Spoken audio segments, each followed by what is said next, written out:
Kalau hujan, ya kita selalu basah-basahan gitu. Harus pinter-pinter jaga diri biar nggak drop. Kalau secara kelihatan kasat mata kayak berat, tapi kalau kita jalankan dengan ikhlas, dengan tenang. Bukan masalah materi, dan masalahnya menolong sesama. Rasanya nikmat banget bagi saya. Yang berakhir insya Allah nanti kita tetap ada aksi serupa.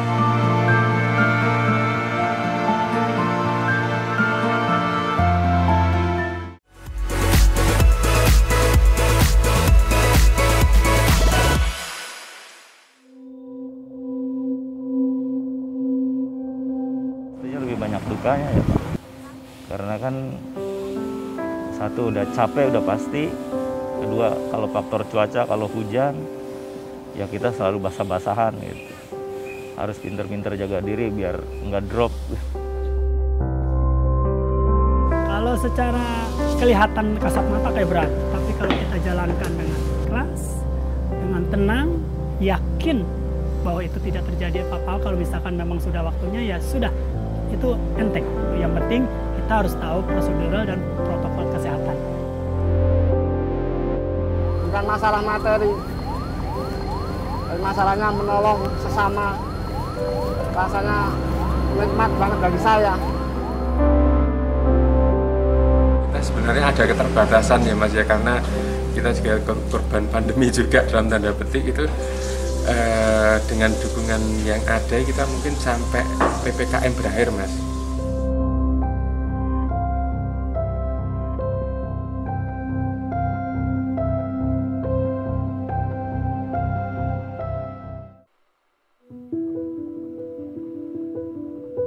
Gimana kita merasa sedih juga gitu, apalagi kalau ada yang sekaligus memakamkan 2 orang keluarganya gitu.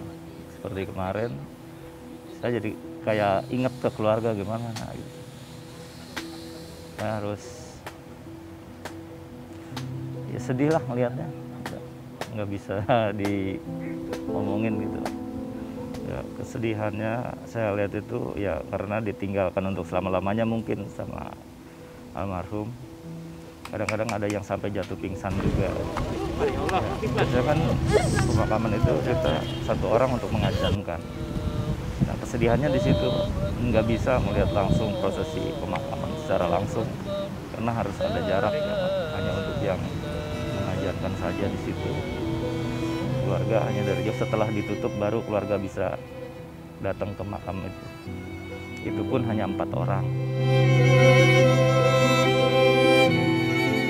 Pandemi ini orang keluar atau orang menjauh dari yang kena musibah, kita maju.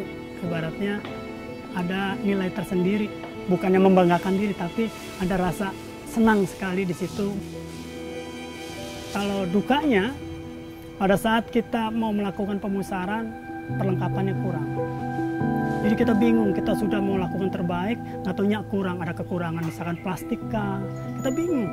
Atau kekurangan bahan-bahan yang kita perlukan, peti yang kita harus perlukan, tiba-tiba tidak ada.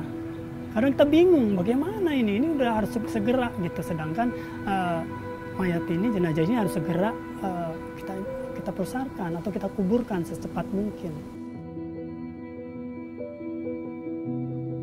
Awalnya saya diajak teman untuk menjadi driver mobil ambulan. Jadi karena ada tawaran untuk sebagai relawan, saya langsung ya setuju. Karena sisa umur saya itu saya sumbangkan, karena saya tidak bisa menyumbang dengan materi yang lebih besar. Jadi materi saya, tenaga saya yang saya sumbangkan.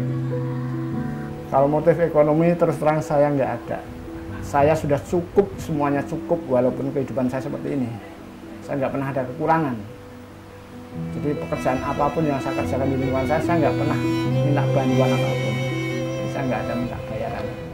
Covid gelombang kedua ini ada fenomena isolasi mandiri. Orang-orang banyak yang dia harus menjalani, harus berjuang melawan Covid itu di rumah. Dan dia harus berjuang sendiri tanpa dukungan medis karena memang fasilitas medisnya sudah overload ya.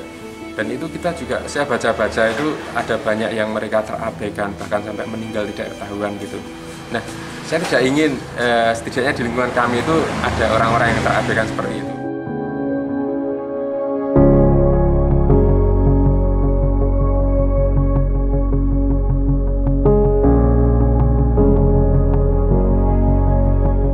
Corona ini cepat berlalu, Pak.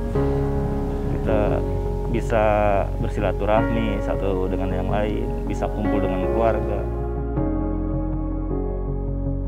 Dari awal saya sendiri tidak ada punya pikiran bahwa untuk mendapatkan materi atau mencari materi di tim relawan ini. Karena bisa membantu orang, sekarang bantuan itu penting sekali.